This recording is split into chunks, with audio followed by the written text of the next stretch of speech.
Claudia Diningrup dan teman saya Sri Utami. Di sini kami akan melakukan tes pemeriksaan spesifik shoulder.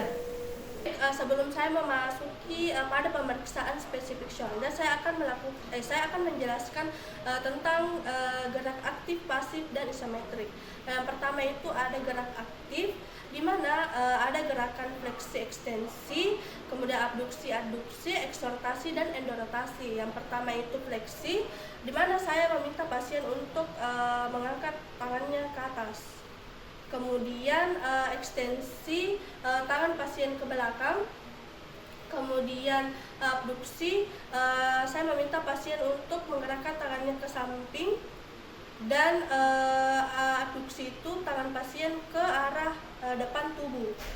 Nah, kemudian untuk eksortasi dan endorotasi, saya meminta pasien untuk menekuk tangannya ke samping, dan untuk eksortasi itu ke belakang, dan untuk endorotasi itu ke depan atau ke bawah. Yaitu gerak pasif, di mana pemeriksa menggerakkan tangan pasien. Yang pertama itu fleksi, kemudian ekstensi, lalu abduksi, aduksi, kemudian eksortasi, dan endorotasi. Baik, selanjutnya itu ada isometrik melawan tahanan. Nah, yang pertama itu fleksi, kemudian ekstensi, kemudian abduksi, aduksi, kemudian eksortasi, kemudian endorotasi. Yaitu pengukuran ROM, di mana ROM normal pada fleksi itu 180 derajat, kemudian ekstensi 60 derajat. Nah, pada saat abduksi itu 180 derajat, aduksi itu 50 derajat. Nah, kemudian eksortasi itu 80 derajat, dan endorotasi itu 60 derajat. Untuk fleksi dan ekstensi itu fulcrumnya itu di lateral tuberculum majus. Fleksi,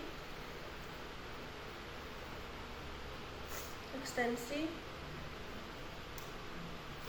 Nah, kemudian abduksi dan aduksi, fulcrumnya itu ada pada processus acromion. Abduksi, kemudian aduksi,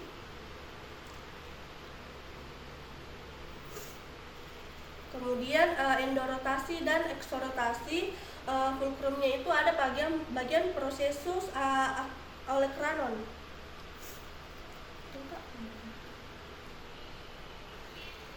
Eksortasi, endorotasi.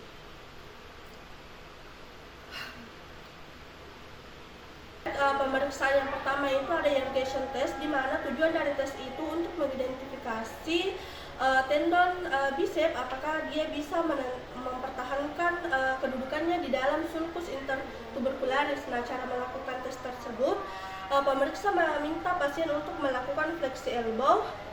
Kemudian pemeriksa meminta pasien untuk melakukan gerakan ke arah luar atau eksortasi, dan kemudian pemeriksa melakukan tahanan di tangan pasien. Nah, positif tesnya itu jika ada tendones di dalam sulcus bicipitalis atau tendon keluar. Nah, pemeriksaan kedua itu ada speed test, di mana tujuannya itu untuk mengidentifikasi tendonitis bicep caput longus pada bicipitalis ground. Nah, cara melakukannya itu pemeriksa melakukan gerakan fleksi ekstensi shoulder dan supinasi.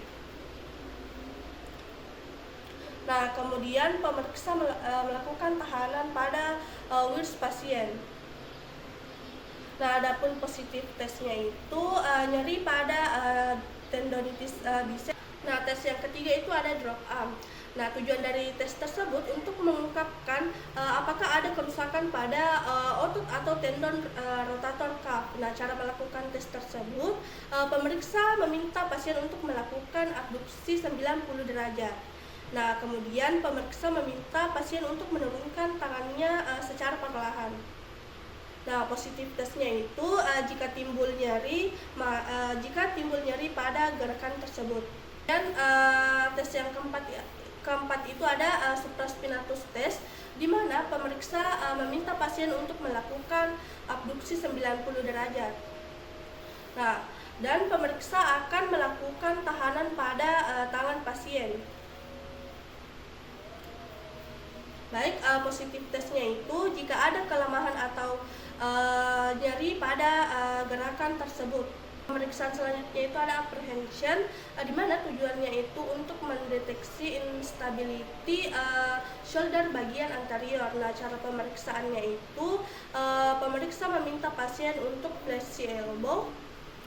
Nah, kemudian pemeriksa melakukan gerakan ke samping, kemudian eksortasi.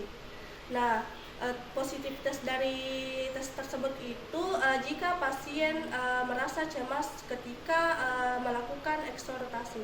Pemeriksaan Allen test, di mana tujuan dari pemeriksaan ini untuk mengidentifikasi thoracic outlet syndrome akibat kompresi skaleni bagian posterior. Nah, cara pemeriksaannya ini posisi pasien dalam keadaan duduk dan tangannya di samping. Nah, kemudian pemeriksa meletakkan tangannya di bagian pulse radialis dan tangan satunya itu di bagian elbow pasien. Kemudian pemeriksa melakukan gerakan ekstensi, abduksi, dan eksortasi. Kemudian meminta pasien untuk menoleh berlawanan arah, sedikit elevasi dagu, dan menahan napas dan tahan. Positif tesnya itu jika pulse radialis menghilang atau menurun pada gerakan awal hingga akhir. Nah, tes selanjutnya itu ada Axon test, di mana untuk mengidentifikasi thoracic outlet syndrome terutama akibat kompresi otot skaleni anterior dan medial. Nah, cara pemeriksaannya itu pasien duduk dan lengan di samping. Nah, kita palpasi di pulse radialis, kemudian tangan satunya itu memegang elbow pasien. Kemudian kita arahkan lengan pasien ke arah eksortasi, abduksi, dan ekstensi. Kemudian kita menyuruh pasien untuk menoleh ke arah lengan dan sedikit elevasi. Nah, selanjutnya itu positif tesnya itu pulse radialis menurun atau hilang dan hilang dari awal posisi hingga akhir posisi. Baik, selanjutnya itu ada tes apply stretch test, di mana pasien diminta untuk menggaruk daerah di sekitar angulus medialis scapula dengan tangan sisi kontralateral melewati belakang kepala. Nah, pada pola gerakan tersebut, otot-otot abduktor dan eksternal rotasi bahu bekerja. Pada tendonitis supraspinatus, bursitis, dan kapsulitis adhesif bahu, tes ini tidak dapat dilakukan oleh pasien karena timbul nyeri di sekitar persendian bahu. Selanjutnya itu ada tes Ross, di mana pasien dalam posisi duduk dan melakukan gerakan retraksi dan depresi sejauh mungkin. Kemudian kita meminta kepada pasien untuk membuka dan menutup jarinya sekuat dan secara bergantian. Nah, posisi ini menyebabkan kompresi di dalam berbagai pintu, sementara itu perlu adanya penyediaan darah ekstra karena kerja otot tersebut. Nah, pada orang sehat dapat melakukan tes ini selama 3 menit. Nah, pada pasien TORCH akan timbul keluhan dalam waktu 1 menit. Yang paling menyolot pasien merasakan kelelahan yang berlebihan di dalam membuka jari. Tes selanjutnya itu ada tes NARS, di mana tujuannya itu untuk mengidentifikasi subacromial impingement, di mana cara pemeriksaannya itu posisi pasien dalam keadaan duduk dan lengan di samping. Nah, pertama-tama kita fiksasi bagian skapula pasien, dan tangan yang satunya itu kita memegang bagian elbow pasien. Kemudian kita lakukan gerakan internal rotasi, kemudian kita elevasi lengan pasien hingga full flexi shoulder. Nah, selanjutnya itu positif tesnya itu nyeri disertai bunyi klik pada akhir gerakan pasif invasi. Nah, selanjutnya itu ada painful air test, di mana tujuannya itu untuk mengidentifikasi subacromial impingement. Nah, di mana posisi pasien dalam keadaan duduk dan lengan di samping. Kemudian kita memegang bagian scapula pasien, dan tangan satunya itu memegang bagian elbow pasien. Kemudian kita melakukan gerakan abduksi full ROM.